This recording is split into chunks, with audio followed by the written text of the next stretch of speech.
옛날 옛적 심장 마을이라는 곳이 있었다. 이 마을에서는 사람들이 심장을 특별히 중시하여 심장 건강에 좋은 음식을 항상 찾아 먹고자 했다. 마을의 현자인 하트 박사는 어느 날 사람들을 모아 심장 건강에 도움을 줄 수 있는 10가지 특별한 음식을 소개하고자 했다. 첫 번째로 소개된 음식은 바로 블루베리였다. 이 작은 슈퍼푸드는 강력한 항산화 물질인 안토시아닌이 풍부하여 심장 건강을 증진시키는 것으로 유명했다. 블루베리 농장에서 신선한 블루베리를 수확한 마을 사람들은 건강과 즐거움을 동시에 누렸다. 두 번째 음식은 고소한 견과류였다. 하트 박사는 소량의 견과류가 콜레스테롤 수치를 낮춰주며 심장 질환의 위험을 줄여준다고 설명하였다. 마을 사람들은 햇볕이 잘 드는 나무 아래서 우두와 아몬드를 깨며 서로의 건강을 염원했다. 세 번째는 푸른 녹차였다. 하트 박사는 녹차의 강력한 항산화 작용이 혈관에 염증을 줄여 심혈관계 질환을 예방한다고 말하며 하루에 한 잔의 녹차를 추천했다. 마을 사람들은 녹차를 마신 후 신선한 기운을 느끼곤 했다.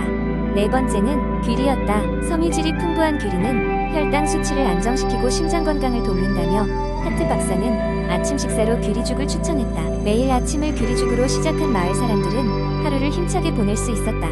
다섯 번째는 바로 연어였다. 연어에 함유된 오메가3 지방산은 심장에 좋은 영향을 미치며 혈압을 낮추고 혈전을 예방한다고 했다. 마을 사람들은 주말마다 강에서 연어를 잡아 신선한 회로 즐기곤 했다. 여섯 번째 음식은 상큼한 토마토였다. 풍부한 라이코펜 성분이 있던 토마토는 혈관을 보호하고 심장을 건강하게 유지해 주었다. 토마토 농장에서 싱그러운 토마토를 구입한 마을 사람들은 다양한 요리에 토마토를 활용했다. 일곱 번째 음식은 올리브 오일이었다. 지중해 지역에서 온 이 기름은 나쁜 콜레스테롤을 낮추고 좋은 콜레스테롤을 높여준다며 요리에 사용할 것을 권장했다. 마을 사람들은 샐러드에 올리브 오일을 듬뿍 뿌려 건강의 기쁨을 나눴다. 여덟 번째는 아삭한 사과였다. 사과 한 알은 의사를 멀리하게 한다는 말처럼 매일 사과를 먹으면 심장 건강에 걸맞는다고 하트 박사는 강조했다. 마을의 사과 숲에서 사람들이 과일을 따며 산책을 즐겼다. 아홉 번째는 매콤하고 달콤한 다크 초콜릿이었다. 플라보노이드가 풍부한 다크 초콜릿은 심장에게 작은 선물이었으며 하루에 약간의 다크 초콜릿을 먹는 것이 좋다고 알려졌다. 마을 사람들은 다크 초콜릿을 귀중한 간식으로 소중히 여겼다. 마지막으로 열 번째는 파릇파릇한 브로콜리였다. 비타민 K와 섬유질이 풍부한 브로콜리는 혈관 건강을 돕고 심장 위험 요소를 낮추는 것으로 알려졌다. 마을 사람들은 브로콜리를 스팀으로 요리하여 건강한 식단의 필수로 삼았다. 이러한 10가지 음식은 심장 마을 사람들에게 단지 맛있는 음식이 아니라 삶의 일부분이 되었다.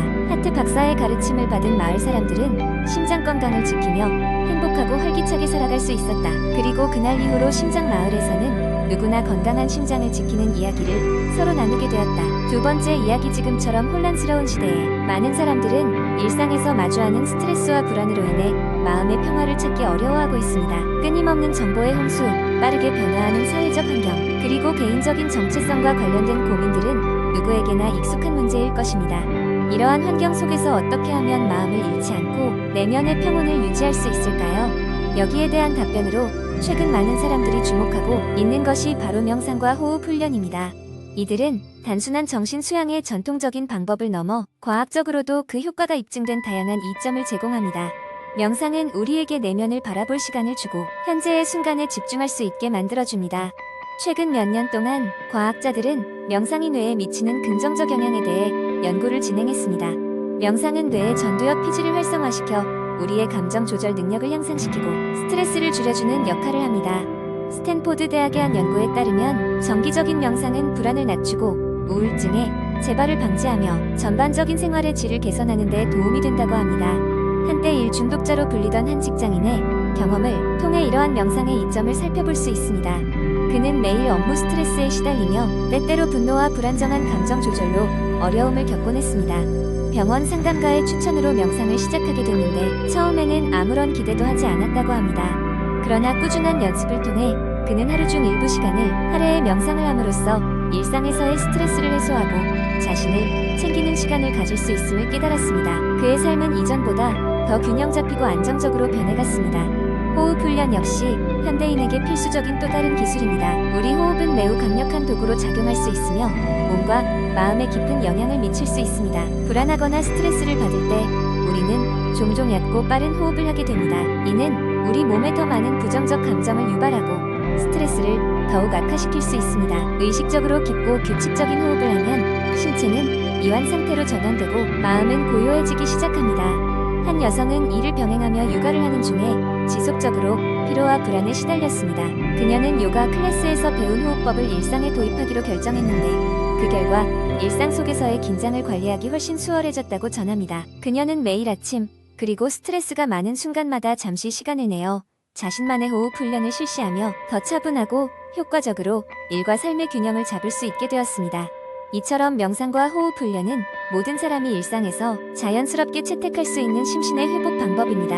가뜩이나 복잡한 세상에서 우리는 우리 자신에게 집중하고 내면의 평화를 유지하기 위한 수단을 찾아야 합니다. 이 두 가지 방법은 우리에게 복잡한 세상을 헤쳐 나가려는 마음에 근육을 길러줌으로써 결국에는 자신뿐만 아니라 주변 사람들과의 관계에서 긍정적인 변화를 가져다 줄 것입니다.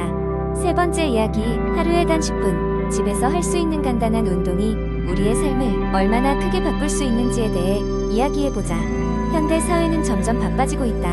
사람들은 일, 가족, 사회생활 등 수많은 책임 속에 시달리고 있고 그 와중에 운동이라는 단어는 점점 사라져간다. 하지만 적어도 10분의 시간만 할애하여 집에서 간단한 운동을 지속한다면 삶의 질은 쉽게 향상될 수 있다. 먼저 우리가 쉽게 시도해볼 수 있는 운동으로는 스트레칭이 있다. 아침에 일어나 침대에서 내리기 전 몸을 쫙 펴고 스트레칭을 몇 분 동안만 해도 하루를 시작하는 에너지가 달라진다. 스트레칭은 피로를 풀어주고 혈액순환을 도와주며 몸을 좀 더 유연하게 만들어준다. 그 다음으로 시도할 수 있는 것은 플랭크다. 이른 아침이나 잠들기 전 하루의 마무리로 할 수 있는 플랭크. 운동은 단 1분씩이라도 복부와 코어를 단련하는 데 큰 도움이 된다. 플랭크 포지션을 취하는 1분은 처음 시작하는 이들에겐 길게 느껴질 수 있다. 그러나 점차 익숙해지면 시간을 점증시켜 나가는 것도 가능하다. 스쿼트도 빼놓을 수 없다. 이 운동은 하체 근육을 강화하고 체력을 증진시키는데 탁월하다. 매일 10분 동안 여러 세트의 스쿼트를 하면 하체 근육이 탄탄해지는 것뿐만 아니라 전반적인 체력도 향상된다. 신발을 신고 장소에 제약 없이 쉽게 할 수 있다는 점에서 더욱 끌린다. 또한 간단하지만 효과적인 점핑잭이 있다. 팔과 다리를 벌리고 점프하는 동작인 점핑잭은 온몸을 사용하는 유산소 운동으로 근육의 긴장감을 풀어주고 심폐지구력을 향상시킨다. 무엇보다 1분 정도만 해도 몸이 따뜻해지고 활기가 도는 것을 느낄 수 있다. 마지막으로 소개할 것은 명상의 시간을 갖는 것이다. 육체적인 운동과 함께 정신적 휴식도 중요하다. 조용한 곳에서 눈을 감고 5분간 자신의 호흡과 몸에 집중하면 스트레스가 풀리고 마음의 안정감을 얻을 수 있다. 이러한 운동들은 변명을 찾을 여지가 없다. 장비가 필요하지 않고 특별한 장소도 필요 없으며 시간도 최소한으로 소요된다. 중요한 것은 꾸준함이다. 하루에 10분, 그렇게 몇 달이 지나면 몸에서 그리고 마음에서 느끼는 변화는 큼직하다. 아침에 조금 더 일찍 일어나거나 잠들기 전 잠시 시간을 내어서 이 소소한 습관을 체득해보는 것은 어떨까? 작고 간단한 변화가 어느새 나이테처럼 우리의 일상 곳곳에 흔적을 남겨줄 것이다. 이는 단지 하루 10분의 투자가 아닌 평생의 건강을 위한 큰 발걸음일지도 모른다. 네 번째 이야기, 한때 우리는 새로운 패스트푸드 체인점이 들어설 때마다 기대감과 설렘에 들떴다. 감자튀김의 바삭한 소리, 피자의 치즈가 녹아내리는 모습, 햄버거, 패티의 육즙이 입안 가득 퍼지는 느낌은 많은 이들에게 지친 일상 속에서 잠시의 행복을 제공했다. 그러나 이러한 음식이 우리 몸에 장기적으로 어떠한 영향을 미치고 있는지는 간과되곤 했다. 과거 농경 사회에서는 집에서 직접 음식을 만들어 먹는 것이 일반적이었다. 농업과 축산업이 중심이 되어 신선한 재료를 활용한 요리가 주를 이루었고 이는 사람들의 건강에도 큰 도움이 됐다. 하지만 산업화의 발전과 더불어 도시화가 진행되면서 바쁜 현대인들의 삶에 맞춰 조리 시간이 짧고 즉각적인 만족감을 주는 정크푸드가 인기를 끌기 시작했다. 정크푸드란 우리가 자주 접하게 되는 패스트푸드, 즉석식품, 가공식품 등을 통칭하는 말이다. 이러한 음식은 대개 높은 열량을 자랑하며 설탕, 소금, 지방, 포화지방산 등이 과도하게 첨가된 경우가 많다. 잠시의 만족감을 얻기 위해 먹는 정크푸드가 과연 우리가 기대한 것만큼의 즐거움을 주고 있는지 아니면 오히려 간과할 수 없는 건강상의 위험을 안고 있는지 분석해볼 필요가 있다. 정크푸드의 가장 큰 문제점 중 하나는 불균형한 영양소 공급이다. 대부분의 정크푸드는 맛을 강조하다 보니 더 많은 설탕과 소금이 첨가된다. 이는 우리 몸의 혈당을 급격히 올렸다 내리게 하여 일시적인 에너지를 주지만 그 뒤에는 더욱 피곤함을 느끼게 한다. 지속적인 고혈당 상태는 당뇨병의 위험을 증가시킬 뿐 아니라 비만으로 이어질 가능성을 높인다. 불행하게도 고칼로리 정크푸드를 섭취하는 것만으로도 체중이 증가할 수 있다. 그리고 이것이 바로 비만의 원인이 된다. 비만은 단순히 체중이 늘어나는 것을 넘어 심장병, 고혈압, 뇌졸중 등의 만성 질환의 발생률을 높이는 주요 요인이 된다. 특히 어린이와 청소년이 자주 접하게 되는 정크푸드는 성장기에 필요한 영양소의 결핍을 초래할 수 있어 더욱 위험하다. 빈약한 영양소 공급은 발달에 장애를 줄 수 있으며 정신적, 육체적으로 심각한 문제를 초래할 수 있다.